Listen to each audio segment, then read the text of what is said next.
Well, thank you very much, Mr. President, and welcome, President Zelensky.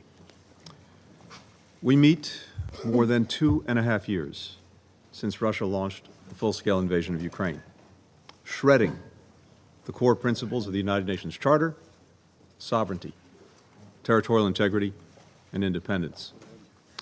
Every day since, Russia has waged a war of aggression, the textbook example of a threat to international peace and security that this Council was created to prevent and address. The question before us today is not what will Russia do? We already know that. Putin will continue to wage his unjust war. The question before us is how we, members of this Council, can end Putin's war and reinforce the international rules and rights that make all of our nations safer and more secure. There are two immediate and interrelated steps that we must take.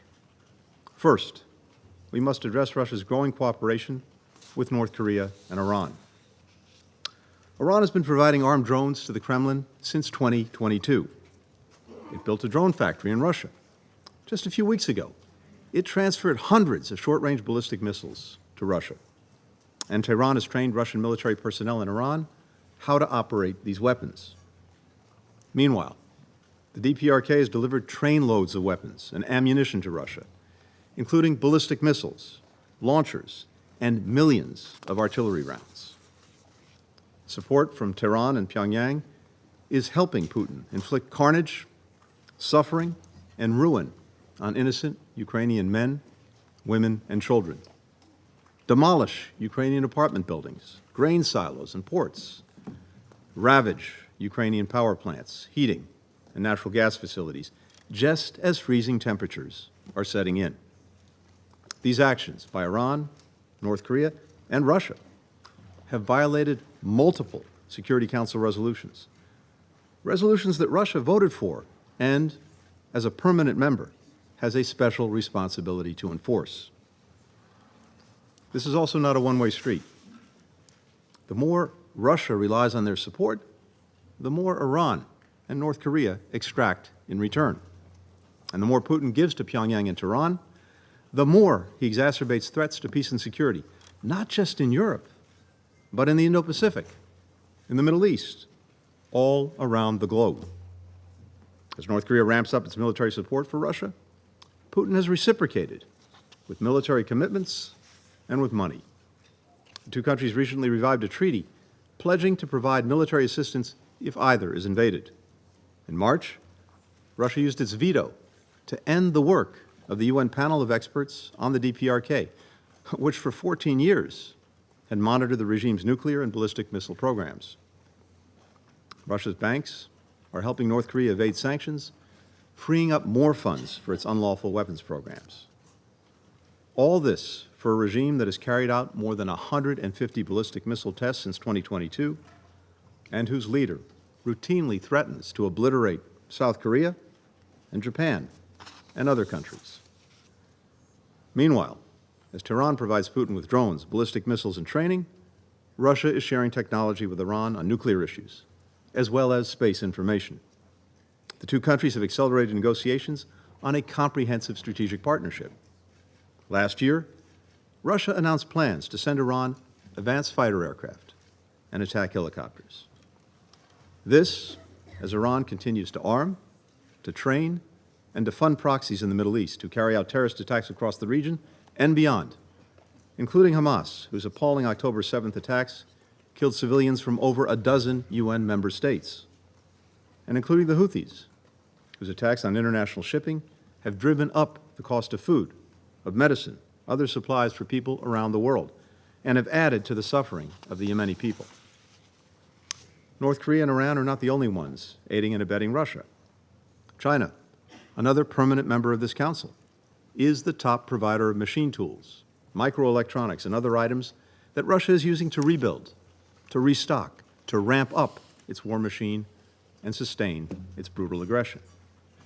Now, some may ask how the United States or any other country helping Ukraine defend itself can criticize countries for providing military support to Russia. there is a profound difference. Russia is the aggressor, Ukraine the victim. Russia fights for conquest, Ukraine fights for survival. If countries stop supporting Russia, Putin's invasion would soon come to an end. If countries stop supporting Ukraine, Ukraine could soon come to an end. This brings me to the second step that members of this Council can take. One of the Council's primary responsibilities is seeking to peacefully resolve conflicts. As President Zelensky has said, no one wants peace more than Ukraine. The United States also wants to end this conflict. And before Putin launched his full invasion, we used every tool we could to try to prevent it, including right here at the Security Council. But the way the Council seeks to end this conflict matters. The UN Charter is crystal clear on this point. When fulfilling its responsibilities, the Security Council, and I quote, shall act in accordance with the purpose and principles of the United Nations, end quote. In other words, we must seek a peace that upholds rather than undermines the UN's core tenets. That's why all of us here have a responsibility to support Ukraine's call for a just and lasting peace to end Russia's war of aggression. A just and lasting peace must affirm the principles of sovereignty, territorial integrity, and independence. A just and lasting peace must preserve Ukraine's right to choose its own path, its own allies, its own future. A just and lasting peace requires Ukraine's full participation and assent. A just and lasting peace must support Ukraine's reconstruction and recovery, with Russia paying to fix the damage it's caused. A just and lasting peace must address both accountability and reconciliation. The United States is ready and willing to work with any party dedicated to supporting peace based on these principles. Ukraine has said multiple times that diplomacy is the only way to end this war, and that it's prepared to engage in negotiations. Putin, on the other hand, has no interest in such a peace, recently declaring that Russia would return to the negotiating table only when Ukraine withdraws its troops from Donetsk, Luhansk, Kherson, Zaporizhia. In other words, when Ukraine withdraws from its own territory. Putin continues to claim falsely that Ukraine is not a real state. He continues to deny that the Ukrainian people have their own identity. In Putin's eyes, the Ukrainian people, like Ukraine itself, do not exist. Other countries have put forward their own proposals, some of which make no mention of the UN Charter or its principles, fail to distinguish between the aggressor and the aggressed, and call on all sides to de-escalate. A proposal along these lines would reward Putin's aggression, allow him to rest, rearm, re-invade Ukraine, as he has done time and again. It would also embolden would-be aggressors everywhere around the world. As history teaches us, peace without principle is prologue to more conflict, to more suffering, to more instability. So, to all nations who want this conflict to end, and do it in a way that will endure, the quickest way forward is simple.